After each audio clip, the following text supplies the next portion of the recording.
चलेगा आदि लोग हाँ नहीं, जनता के आप मुद्दे वो करता प्रोग्रेस नहीं देता आगे जारी रखेंगे उसमें क्या।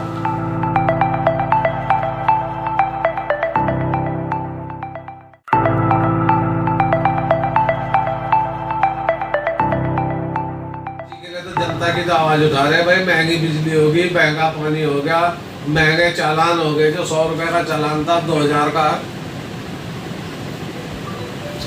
जो 5% जो है प्रोग्रेस नहीं मिली, तो हम कल को जो है एसडीएम कार्यालय पर 11 बजे धरना प्रदर्शन करेंगे और कांग्रेस अपनी पूरी ताकत के साथ जनहित के मुद्दों की आवाज़ उठाएगी। हमारे सारे मुद्दे जनहित तारीख को पिछले महीने की 23 सितंबर को प्रशासन को ज्ञापन दिया था रुड़की की जनहित की समस्याओं के संदर्भ में, जैसे सुलानी नदी के पुल का तत्काल निर्माण, सीपीयू की लूट बंद, प्रीपेड मीटर का जो लगाया जाना जो है उसे रोका जाए, हमारी तमाम सड़कें टूटी पड़ी उनके बारे में, जो हमारे यहाँ रुड़की में जो पानी की सप्लाई है उसका बुरा हाल है, और धान क्रय केंद्र, गन्ने का मूल्य, ऐसी अनेक समस्याओं को लेकर हमने ज्ञापन दिया था। और उन्हें हमने कहा था कि अगर आप हमें 1 सप्ताह के अंदर जवाब नहीं देते तो फिर हम इस पर आंदोलन करने को मजबूर होंगे। और बीच में जो है किसान यूनियन का धरना था, फिर 2 अक्टूबर थी, तो उसके बाद जो है हमने कल तक भी इंतज़ार किया कि प्रशासन की तरफ से हमें कोई सूचना मिले, कोई आश्वासन मिले। और आज जब 2 बजे तक नहीं हुआ तो हमने आपके माध्यम से प्रशासन को चेताने का काम किया कि हम कल 5 तारीख को सुबह 11 बजे जॉइंट मजिस्ट्रेट कार्यालय में धरना प्रदर्शन करेंगे। सरकार का जनहित के किसी भी काम से कोई सरोकार नहीं है। सरकार आज भी, अगर आप अखबार पढ़ें तो हरियाणा में प्रधानमंत्री महोदय जो हैं वो जीजा और पता नहीं किस किस के नाम पर वोट मांग रहे, ये ना कोई काम कर रहे, ना इनका कोई काम से डेवलपमेंट से कोई सरोकार है। सारी सड़कें टूटी पड़ी, आप देख लो, जो उसका काम हुआ था सीवरेज का एडीबी वाला, उससे मकान तक टूट गए, पुल नहीं बन रहा, 15 महीने हो गए, आज 15 महीने से भी ज़्यादा हो गए, पुल बंद पड़ा, सीपीयू 10-10 हज़ार का चालान कर रहा, कोई दुख है। और एचआरडीए प्रेशर बिल्डिंग टैक्टिक्स होते हैं एडमिनिस्ट्रेशन के। बीजेपी इस गलत फहमी में है कि वह लोगों को जो है किसानों के खिलाफ मुकदमे कायम करके इन समस्याओं से ध्यान भटकाने का काम कर रही है। ऐसे नहीं चलने का। आप, सरकार का कर्तव्य होता है कि वो जनहित के काम करे, लोगों को सहूलियत दे। सरकार तो टैक्स आर पार का होगा, समस्याओं का समाधान होगा, और नहीं तो धरना जारी रहेगा। डबल इंजन और ट्रिपल इंजन फेल है। तीसरा इंजन था यहाँ का नगर निगम। नगर निगम में भाजपा का मेयर था और भाजपा के पार्षद थे, इन्होंने उसे मजबूर कर दिया बेचारे को इस्तीफा देकर जाने के लिए। और सांसद भी यहाँ भाजपा का और विधायक भी भाजपा का, और आईआईटी जो है केंद्र सरकार के अधीन है। अगर स्थानीय विधायक उसके खिलाफ बैठ रहा था, केंद्र सरकार के खिलाफ धरना है, हम यही तो कह रहे हैं कि डबल इंजन फेल है, और क्या कह रहे हैं। तो ऐतिहासिक जगह है, यहाँ ना पार्क बन सकता ना बिल्डिंग बन सकती है।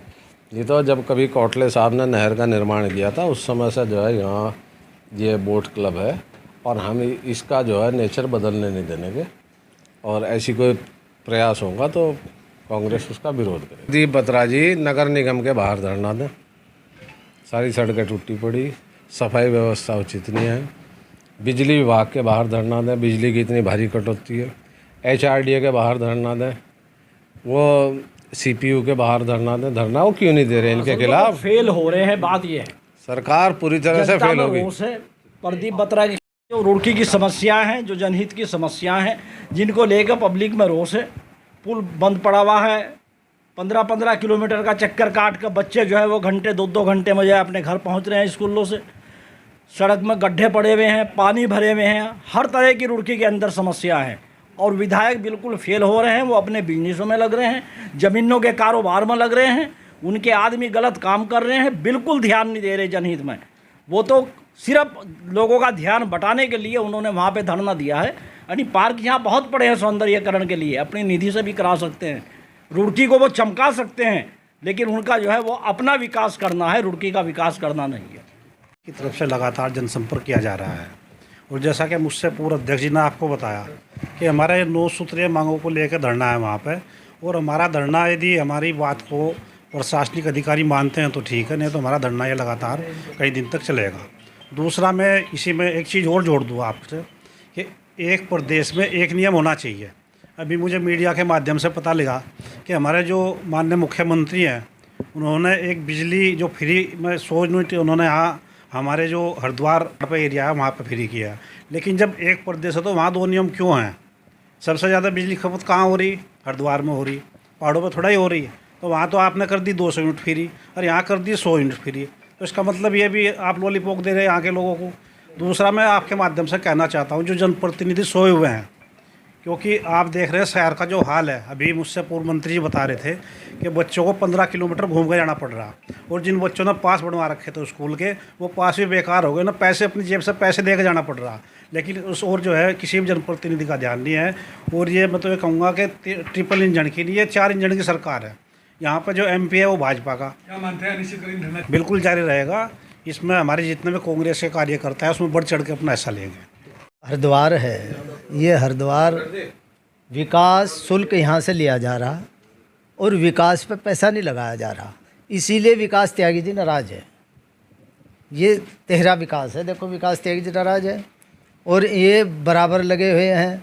अध्यक्ष जी ने ऐलान कर दिया और राव साहब ने समर्थन कर दिया। पूरी कांग्रेस के लोग अब कहीं ना कहीं सड़क पर आके इस सरकार का नहीं, केंद्र का भी, और बत्रा जी के 16 साल बस भ्रष्टाचार में बेमिसाल है।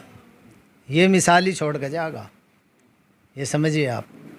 और जहाँ तक बात ये है कि भाई रुड़की का हाल, वो तो बेहाल है ही। और कांग्रेसियों ने कहीं ना कहीं अब ये तय कर लिया कि हमें सड़क पर आके विरोध करना है। और हरियाणा के रिजल्ट सामने आने वाले ही हैं। 5 अक्टूबर को वहाँ मतदान है, कार के खिलाफ ही जाना है। ये 5